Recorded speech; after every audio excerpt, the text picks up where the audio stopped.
Hey everyone, it's Brittany and Katie with the Q Team in Rochester, New York, and we're back again, as we always are every week, to talk, you miss us? to talk about the monthly housing inventory and how that affects home prices in our market, in every market, really. Right. So there are a couple different markets that I'm sure you've heard people talk about, and we kind of wanted to explain, what inventory means to those terms. So we have, a seller's market, a neutral market, a normal market, stable, and a buyer's market. So we talk about months of inventory and how that relates to those markets. What we really mean by a lot of those, terms that we're talking about, is when we have inventory, we have a particular month's worth of inventory at any one given time. And those numbers are what determine what we consider a seller's market, a buyer's market, or a normal market. So what that means is how many listings do we have and how many buyers do we have and how long would it take all of our buyers to buy up those houses. To buy up the houses that are on the market. Yep. I guess that's the easiest way to put it. So right now we're in what we have been referring to as a seller's market. That means that we don't have enough listings for all of our buyers. So to put that to numbers, last we checked, which was a week or two ago, we had 1.1 months worth of listings for all of our buyers. So to put that into context, right. If you're not really like a numbers person, a normal market, a neutral, stable market, usually has between 6 and 7 months worth of houses on the market for the buyers that are out there.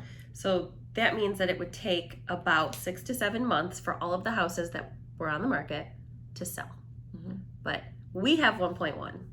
which puts us into a seller's market. Yes. So if we have less than 6 months worth of inventory on the market for the active, current looking buyers, that's what determines a seller's market. So that's clearly what we are in, as we are many months lower than that 6 to 7 months of a normal market. Yeah, we were just talking about that. Like being at 1.1 to try to make up and get ourselves back to neutral, stable, whatever you want to call it, we have to get a lot of sellers on board. We have to get a lot more listings.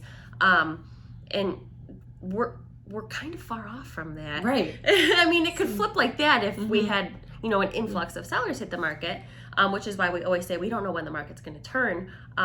But to put it into numbers and so that everybody can understand when we say we don't know when this is going to happen, but we're in a seller's market still, we really are still in a seller's market. Now, if we were going to shift to a buyer's market, what would those numbers look like? Right. So that would be more than 7 months worth. So basically there are a lot of houses on the market, not a lot of buyers out there. So it would take a very long time, 7+ months for all of those houses to sell to that, limited pool of buyers. Right.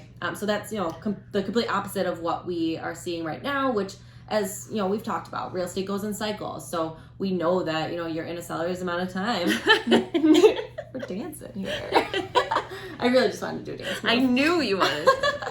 But really that's what it is. It's, we kind of shift from a seller's market into a normal's market, into a buyer's market, and then it's like a roller coaster kind of over the years. And, we go from each of those markets one to the other, essentially. Yeah. So we cycle into them. Right. So what does that inventory mean for home prices?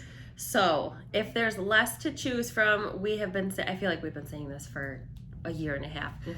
If we have less to choose from, the prices are going to be higher. Yes.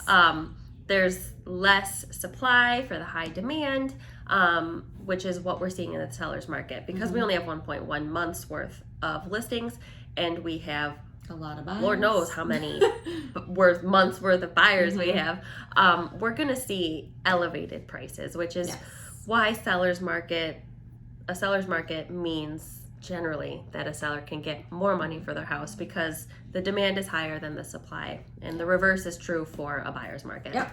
And just to reiterate, when we talked about before, that doesn't necessarily mean it's a bad time to buy. Right. In fact, it is a very good time to buy because of the low interest rates. So while, we're seeing prices higher because it's a seller's market and kind of driving the pricing up, it is still absolutely extremely affordable for buyers to be able to take advantage of the low interest rates because they can afford so much more. Right. The same monthly payment for I was so just much going to more say house. that. The monthly payments are looking the same as they were when interest rates were 3, 4, 5 yeah. because they're so much lower. So you're able to I guess save. not 3. Right. I said 3. That's okay. That's 4 not true. or 5. It's about the same Right. if you have a 3 right now, which if you bought a few years ago, you don't have 3. Right.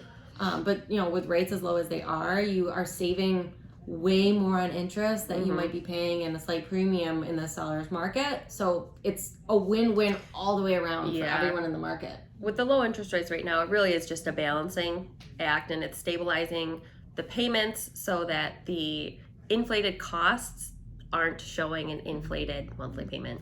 Yeah. So it is a good time to buy and sell right now. Yeah. So hopefully that helps explain a little bit about, the inventory, what it means, what we've been talking about, and kind of break it down for those numbers people out there. Puts in a little good perspective right. for you. And when you are reading up online and trying to determine, when is a good time, contact us. We can easily pull those numbers to tell you what our housing inventory supply is, and if how that might impact you. Right. And if you have been reading and you're like, what the heck are they We're talking about? decipher. This is our best attempt at telling you what that Layman's means. terms, right. So reach out to us, if you're thinking of selling and take advantage of the seller's market, or if you want to buy and want to come and figure out how to do so and when the best time is, let us know, and we're here to help you through it.